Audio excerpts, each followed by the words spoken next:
C'est peut-être le premier nom qui vient à l'esprit quand on évoque la philosophie arabe. Averroès, penseur né il y a 900 ans dans l'Andalousie musulmane, a consacré sa vie à expliquer Aristote.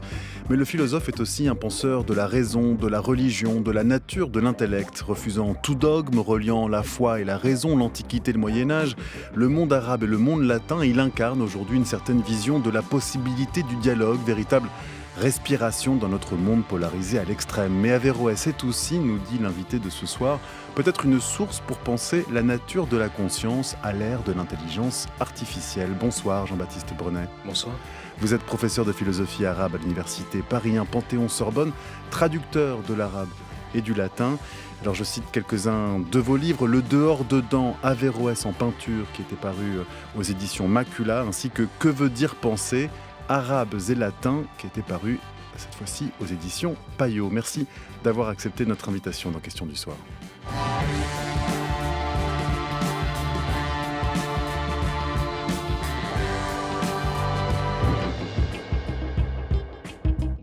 Et avant d'entamer cette discussion, je vous propose, Jean-François Brenet, d'écouter la voix du réalisateur Youssef Chahine, qui avait réalisé en 1997 un film retraçant la vie du philosophe Averroès. Il y a eu une très grande civilisation musulmano-arabe. Et de le rappeler aux Arabes aussi qu'ils ont eu un passé assez glorieux, c'était la période en or des Arabes. Et même nous-mêmes, on ne savait pas qu'on avait des philosophes aussi puissants, aussi merveilleux que Ibn Rushd, Averroès. Et qu'il y avait des moments où les trois religions ont vécu ensemble en harmonie totale. C'est pour prouver un tout petit peu qu'il y avait une liberté de penser, que maintenant on pourrait même envier un tout petit peu.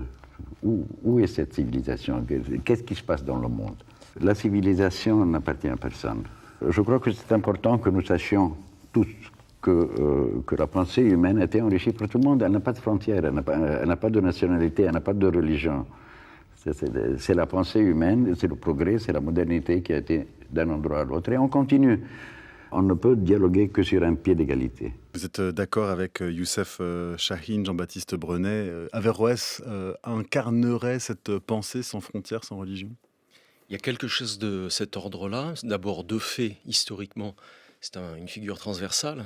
C'est un penseur qui appartient aussi bien au monde juif qu'au monde latin qu'au monde arabe, dont il était issu originairement. La traduction de ces textes a permis ce dialogue, quoi qu'on en pense.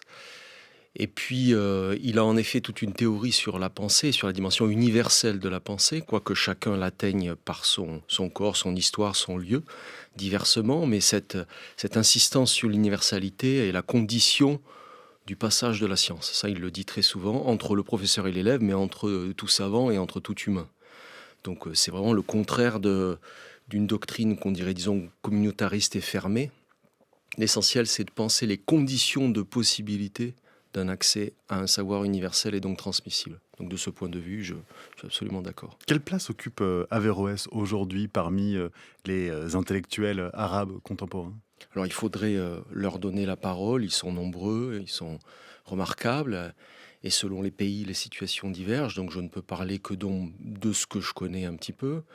Il a une situation intéressante, même si Averroès a été redécouvert assez tardivement dans le monde arabe, c'est-à-dire à la fin du 19e, début du 20e, et autour de certains textes seulement, c'est-à-dire des textes relatifs essentiellement au rapport entre la révélation ou la loi et la raison, c'est-à-dire que la plus grande partie de ces commentaires d'Aristote n'ont pas été immédiatement publiés en arabe, parfois parce qu'ils n'existent plus en arabe, et donc ils n'ont pas fait l'objet du débat qui s'est concentré dans le monde arabe moderne autour de la question qu'on dirait aujourd'hui de la laïcité ou du rapport entre l'islam et la science moderne et la raison moderne. C'est-à-dire la coexistence de la foi religieuse avec la raison philosophique. C'est ça. C'est-à-dire, est-ce qu'au fond, Averroès est un Ibn Rushd de son vrai nom, de son nom arabe? Averroès, c'est son nom latin qui s'est imposé. Ibn Rushd, la question est de savoir si, au fond, il est une sorte d'athée et du coup un peu d'hypocrite, de rationaliste plus ou moins masqué, qui fait mine de croire mais qui ne croit pas, ou est-ce ce que défendent certains? Ou est-ce qu'il est celui qui a parfaitement conçu le rapport entre un islam qu'on dirait ouvert, un islam compatible avec la raison et la raison philosophique? Donc les deux camps se sont disputés, et encore aujourd'hui, c'est sous cet angle fondamental qu'on en parle. Et vous, en tant que philosophe, professeur de philosophie européen en France, les avéroïstes, vous avez une bonne place. Est-ce que Averroès a eu une place, disons, dans le panthéon philosophique universitaire, ou est-ce que c'est récent de pouvoir travailler sur Averroès et de tenir une chaire de philosophie arabe à l'université Paris 1 Panthéon-Sorbonne? La situation est complètement différente dans le monde occidental, latin ou chrétien. Moi, je dis le plus souvent latin. Mhm. Parce que lorsqu'Averroès meurt en 1198 à Marrakech, une grande partie de son corpus philosophique est traduite très rapidement, c'est-à-dire vers 1225, ses œuvres sont à Paris, et ces œuvres-là vont complètement façonner l'université naissante. Et elles vont la façonner, cette université, et demeurer pendant 4-5 siècles au cœur de l'enseignement philosophique, entrecoupé de censure ecclésiastique ou papale. Mais Averroès s'impose comme une figure incontournable du paysage intellectuel, c'est-à-dire il est l'une des clés pour penser le processus d'acculturation de l'Europe. Donc de ce point de vue, on n'a pas à forcer le trait, il a été là, il fut là, décisif. Reste que avec la Renaissance, le romantisme, la modernité, il s'est tenu en arrière-plan, et que la culture arabe, pourtant cruciale pour penser la dimension culturelle européenne, a disparu. Si bien qu'à la fois, comme, disons, professeur de philosophie arabe, je suis théoriquement à ma place, mais nous sommes peu nombreux. Et il nous faut sans cesse justifier le bien fondé de cet enseignement. Alors, vous nous avez donné quelques indices sur la vie de Ibn Rushd, donc Averroès en latin. Vous l'avez dit, il est mort à la fin du XIIe siècle, 1198, à Marrakech, né à Cordoue, dans cette Al-Andalus, qui est donc cette Espagne au sens peut-être large du terme, hein, qui recouvre également une partie du territoire marocain, du sud de la France actuelle, en tout cas pendant une époque, et qui représente cette vision idyllique de le lieu où les trois monothéismes, juifs, chrétiens et musulmans, on peut vivre ensemble et cohabiter. Peut-être que cette réalité historique est à discuter. Ma question, c'est qu'est-ce que ça signifie pour un homme savant musulman du XIIe siècle de philosopher? Ça veut dire quoi pour l'acte de philosopher pour Averroès? C'est une très bonne question, parce que à cette question, personne, même encore aujourd'hui, ne saurait répondre clairement. Moi, j'en ai fait mon métier, ça fait 30 ans que je l'enseigne, mais si l'on me demande ce que je fais, je ne saurais pas trop le dire. Et c'est encore pire, si j'ose dire, à l'époque, puisque la philosophie n'est pas une position sociale. De fait, Ibn Rushd a comme fonction d'être juge. Il est qadi, c'est-à-dire il est grand juge, il occupe des fonctions judiciaires fondamentales, il est par ailleurs médecin du calife, mais il est philosophe, je ne dirais pas à ses heures perdues, enfin dès qu'il le peut, mais c'est à titre privé qu'il l'exerce. Ça, c'est un premier point fondamental, c'est-à-dire que lorsque le travail est fini, le soir, à la mosquée ou ailleurs, devant un petit groupe d'étudiants, il pratique la philosophie. Vous avez raison d'ailleurs d'insister sur cette dimension pratique. Faire de la philosophie, ça n'est pas simplement, disons, produire des doctrines, les coucher sur le papier, mais c'est faire quelque chose, potentiellement menaçant dans l'ordre social tel qu'il était établi.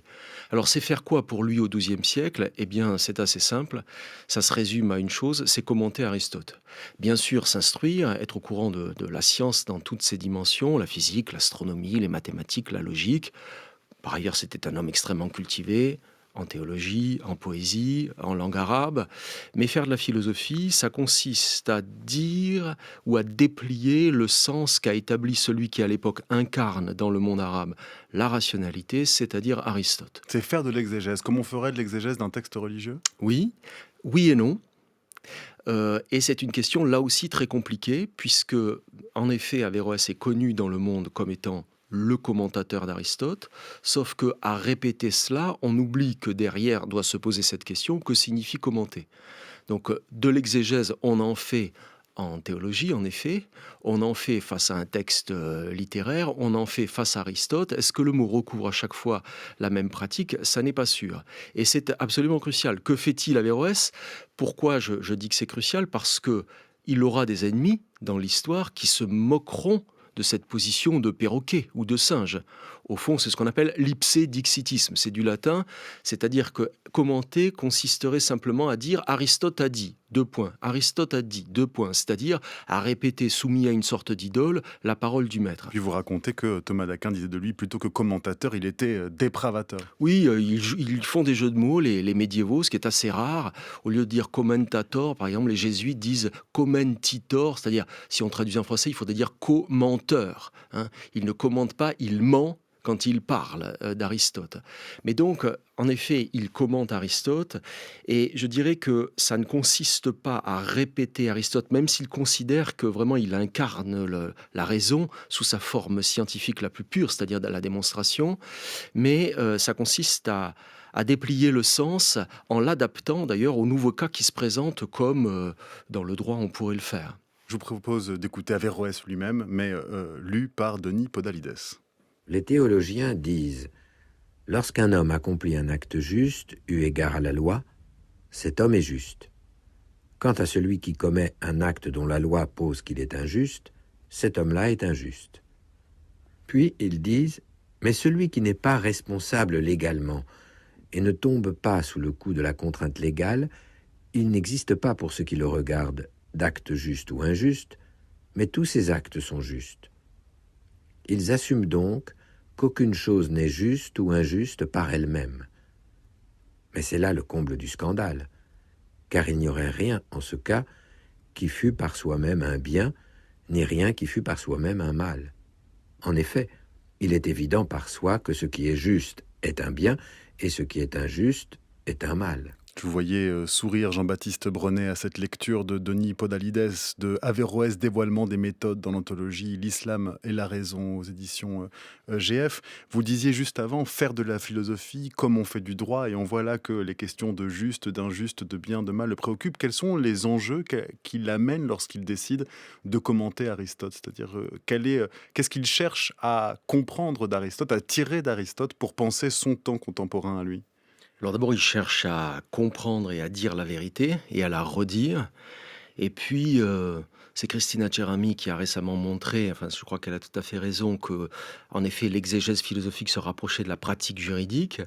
Bien, la médecine progresse, le monde moderne tel qu'il le vit présente des cas qui n'ont pas été immédiatement prévus par le maître. Il faut donc tâcher d'adapter la grille générale au cas concret, comme on le fait, et c'est ce qui s'appelle la jurisprudence. Donc c'est comme cela que ça fonctionne. Je vous donne un exemple très simple. À l'époque d'Aristote, on considère que le cerveau ne sert qu'à refroidir le corps, pas du tout un organe de la pensée. Averroès ne peut plus considérer que cela tient, donc il doit intégrer une sorte de nouvelle conception du cerveau dans sa conception du corps. Idem pour les nerfs. Aristote ignore l'existence des nerfs. Donc comment penser la sensation du toucher si cruciale pour la philosophie lorsqu'on doit intégrer dans l'aristotélisme bien l'existence des nerfs. C'est comme ça qu'il fonctionne. Mais je souriais tout à l'heure parce que le texte que vous lisez, c'est encore autre chose. Hein. C'est une réponse, une querelle qu'il a avec les théologiens, c'est sur un autre terrain. Averroès, c'est un philosophe qui écrit en philosophe en s'adressant à des philosophes, mais il vit dans un monde où la théologie est toute puissante. Et c'est pour cela que d'ailleurs que la question du rapport de la foi à la raison l'obnubile et l'intéresse particulièrement. Oui, il faut distinguer d'ailleurs deux aspects là-dedans, son rapport à la religion et son rapport à la théologie. Ça n'est pas la même chose.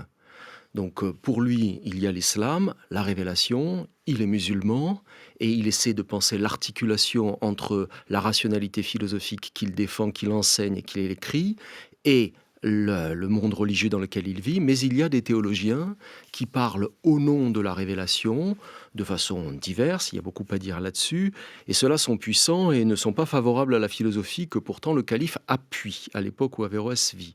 Donc il doit leur répondre.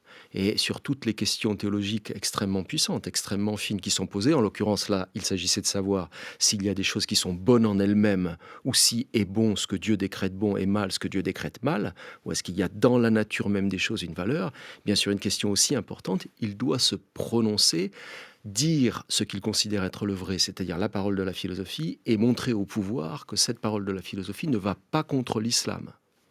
L'autre élément très fort de la pensée d'Averroès, vous l'avez dit, c'est penser la raison comme un objet universel. Qu'est-ce que ça veut dire? Quelle est la conception, si on devait expliquer simplement, qu'Averroès se fait de la raison de notre intellectuel, de notre intellect? Oui, c'est ce qu'il appelle en effet l'intellect en arabe. C'est Oui. la traduction du nous grec. Le latin donnera intellectus. Qu'est-ce que c'est que l'intellect? C'est la meilleure puissance ou la meilleure faculté de l'âme humaine. Donc l'âme humaine, l'homme est un animal puissant qui est capable de faire un certain nombre de choses comme les animaux inférieurs. Il sent, il se meut, il désire, il mange, il croit, il vieillit, il imagine, mais au sommet de tout cela, comme une sorte de couronnement, il pense. Il pense, ou disons, il faudrait dire, mais le mot n'est pas beau, il intellige, c'est-à-dire qu'il est capable de produire des concepts. C'est quoi produire des concepts? C'est produire des notions qui sont générales et qui sont audibles et manipulables par tous les humains, où qu'ils soient, quelle que soit l'époque qui soit la leur, et de la même façon. Quand je parle de l'humanité ou de la notion d'être humain, eh bien, je manipule une notion qui vaut non pas seulement pour moi, mais pour tout humain doté de raison. Et le problème, c'est que Aristote, lorsqu'il s'est attardé sur cette notion d'intellect, a laissé des indications très obscures. À commencer par la question de savoir le rapport que cet intellect entretenait avec nos organes et avec notre corps. Et au fond, toute la tradition aristotélicienne n'a cessé de débattre de cette question, et Averroès est célèbre dans l'histoire pour avoir essayé de régler cette affaire, c'est-à-dire comment expliquer que notre intelligence, comme cela est manifeste, dépend de ce que nous sentons. Au fond, c'est un empiriste. Ce que je connais, je le connais parce que j'en ai fait d'abord l'expérience, parce que je l'ai éprouvé dans mon corps. Donc comment sauver cette dimension concrète, physique, matérielle, charnelle, personnelle du savoir et son versant universel, c'est-à-dire opéré par une faculté qui, en quelque sorte, émerge, se dégage de nos corps. Qui serait extérieur à nos corps? Qui serait en quelque façon extérieur, mais d'une forme d'extériorité. Tout le débat avec le monde latin va se jouer là, et peut-être avec l'intelligence artificielle aussi. C'est-à-dire d'une forme d'extériorité qui ne condamne pas le fait que ce soit quand même mon acte. Donc vraiment c'est le problème qui est au cœur de la philosophie d'Averroès, comment articuler en chaque être humain la dimension personnelle de ses sensations, de son expérience et de sa vie, de ses désirs, de ses rencontres, et la dimension universelle de ce que comme être pensant il produit. Jean-Baptiste Brenet, pourquoi débat avec les latins et pourquoi vous venez de placer l'intelligence artificielle dans cette affaire? Alors, pourquoi débat avec les latins? Parce que c'est les latins qui reçoivent donc au XIIIe siècle la majeure partie d'un corpus aristotélicien qui avait disparu de l'Occident. Puisqu'au VIe siècle après Jésus-Christ, la dernière école philosophique d'Athènes se ferme et le savoir grec disparaît et passe là où on l'attend, de traduction en traduction, c'est-à-dire en l'occurrence dans l'Empire musulman, jusqu'à revenir en Andalousie. Au XIIIe siècle, ce savoir revient, mais accompagné, accru aussi, altéré et enrichi des gloses arabes, celle d'Ibn Sina le perse et celle d'Averroès l'andalou. Et du coup, comme je le disais au tout début, ce sont des lectures incontournables, ce qui fait qu'aucun maître, favorable à la philosophie ou pas, ne pourra faire l'économie de ces commentaires-là pour essayer de débrouiller un petit peu le corpus aristotélicien, manifestement génial, mais extrêmement touffu. Malgré le fait qu'on est dans une période de croisade, de guerre sainte et de confrontation Oui. idéologique, théologique, militaire entre la chrétienté et le monde. Mais vous avez raison de le signaler, mais il faut bien Il y a un distinguer pont. les logiques militaires, géographiques, les blocs religieux faits d'affrontements et la logique intellectuelle qui, selon moi, est faite de transversalité, de migration, de greffe, de relance, de rebond. Ce sont des logiques Qui passe au complètement travers de différentes. ces réalités Absolument, politiques. Oui. absolument. Donc l'histoire des livres, c'est pas l'histoire des religions et des guerres. Et donc Averroès s'impose et il est un personnage fameux dans le monde latin à partir du XIIIe siècle, mais c'est un personnage double, à la fois fascinant et, disons, haïssable pour deux choses. Pour ce qu'il va dire de la religion selon les latins, tels qu'ils le comprennent, on en reparlera peut-être tout à l'heure, et de ce qu'il dit de l'intellect. Tel que les latins le lisent, ils considèrent qu'Averroès propose une lecture délirante Bayle, au XVIIe siècle, dira absurde et impie, de la pensée d'Aristote, une lecture qui consiste à placer, vous le disiez tout à l'heure, l'intellect complètement hors de nous, par ailleurs à faire de cet intellect une espèce de puissance une, c'est ce qu'on va appeler au XVIIe siècle le monopsychisme, et d'en faire une réalité éternelle. Et Thomas d'Aquin, au XIIIe siècle, dira, il va léguer cette matrice critique à toute la tradition, dans ces conditions, l'homme ne pense plus. L'homme n'est plus capable de penser, donc l'homme n'a plus de morale, il n'a plus de politique, il n'y a plus d'eschatologie, l'homme n'est plus l'homme, Dieu n'existe plus pour lui, et c'est la fin de tout. Donc il va être détesté en même temps qu'il est lu par les latins qui considèrent que sur cette question de psychologie, il a exagérer son commentaire pour déboucher sur une thèse absolument intenable. Alors ce que vous nous expliquez, Jean-Baptiste Brenet, c'est plutôt une intelligence collective dont parle Averroès. C'est la possibilité d'avoir des mots, des concepts en commun qui nous permet de dialoguer entre nous. L'idée que nous ayons, que le concept par nature soit commun, cela, tous les philosophes, tous les latins, tous les juifs, tous les arabes le partageraient. La question n'est pas là. La question, c'est que le principe d'accès à ces concepts, de fabrication de ces concepts, c'est-à-dire l'intellect, pour Averroès, est unique. Et donc, les latins n'ont pas voulu de cette conception-là.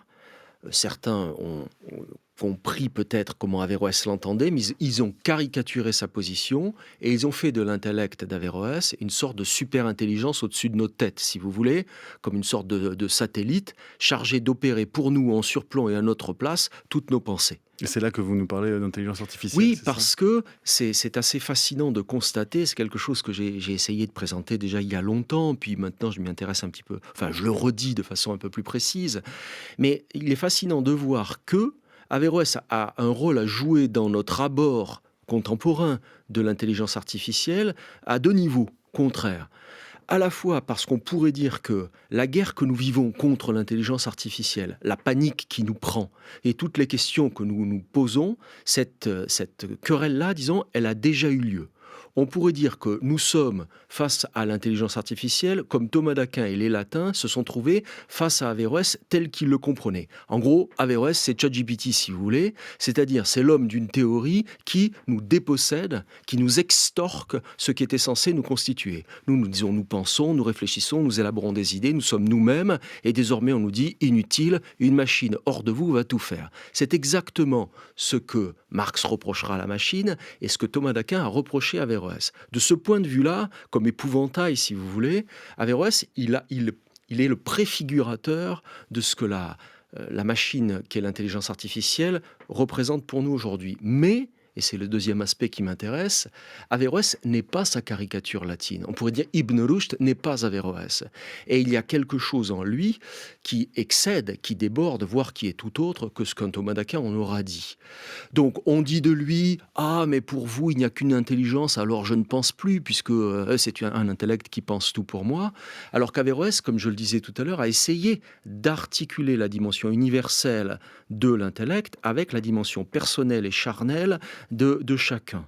Et tout à l'heure, vous parliez d'intelligence collective. On tourne autour un peu de l'adjectif qu'il faudrait employer. Et c'est exactement la question. Lorsqu'on dit que l'intelligence est une, en quel sens parle-t-on d'unicité ? C'est ça le problème.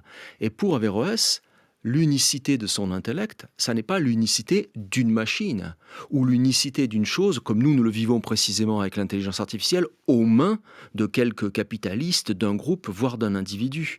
L'unicité dont il parle, c'est l'unicité d'une propriété commune, appropriable par chacun de façon diverse, mais c'est l'unicité de quelque chose de collectif en ce sens que a priori, ça n'est le lot de personnes. Enfin, peut-être autre leçon d'Averroès pour le contemporain, Jean-Baptiste Brenet, vous le disiez, c'est la place qu'il accorde à la vérité et sa manière de l'aborder. On l'a dit, il n'était pas dogmatique, il pensait possible de concilier la foi et la tradition philosophique. La vérité pouvait être abordée par des chemins multiples. Ce n'est pas la divergence qui est problématique chez Averroès, mais plutôt le refus d'examiner ces divergences.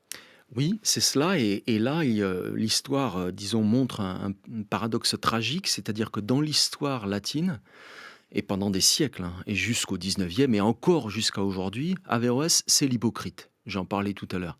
C'est-à-dire c'est l'homme qui ne croit pas, mais qui fait semblant de croire pour sauver sa tête en quelque sorte, et il est donc le préfigurateur de ce qu'on appelle le libertinisme érudit, et il serait l'inventeur, ça c'est Thomas d'Aquin qui crée cette idée fausse, de la double vérité. En gros, je pense qu'Aristote dit vrai, le monde par exemple est éternel, il n'a pas été créé, mais je pense que la révélation dit vrai aussi, Dieu a créé le monde, et donc je tiens à deux vérités. Marché de dupes, dit Thomas d'Aquin, en fait tu veux sauver la religion mais tu n'y crois pas, et au fond tu es un philosophe athée. Est-ce qu'il résout, malheureusement en 20 secondes, cette possibilité de coexistence de deux vérités? Alors ça n'est pas du tout pour lui une double vérité, il n'y a qu'une vérité. Il n'y a qu'une seule vérité, et elle a, comme vous l'avez dit tout à l'heure, très bien, deux versants. La religion, c'est une façon d'exposer la vérité à l'adresse des gens qui ne sont pas capables de philosopher, et Aristote, ça n'est rien que la face, disons, pure, conceptuelle, théorique, dure, d'une seule et même vérité. Eh bien, merci beaucoup Jean-Baptiste Brenet pour cette très rapide introduction à la pensée d'Averroès. Je rappelle aux auditrices, auditeurs que de nombreuses séries des chemins de la philosophie, d'Avec Philosophie, mais aussi des documentaires peuvent s'écouter si vous souhaitez approfondir la chose. C'est la fin de cette émission. Merci à Bertie Bourdon pour la préparation, Bruno Barad à la programmation, Rodi Eken à la réalisation et à la prise de son. Ce soir, c'était Vincent Thévenet à la coordination, Ruben Karmazik. Restez à l'écoute tout de suite, c'est à Voix Nue.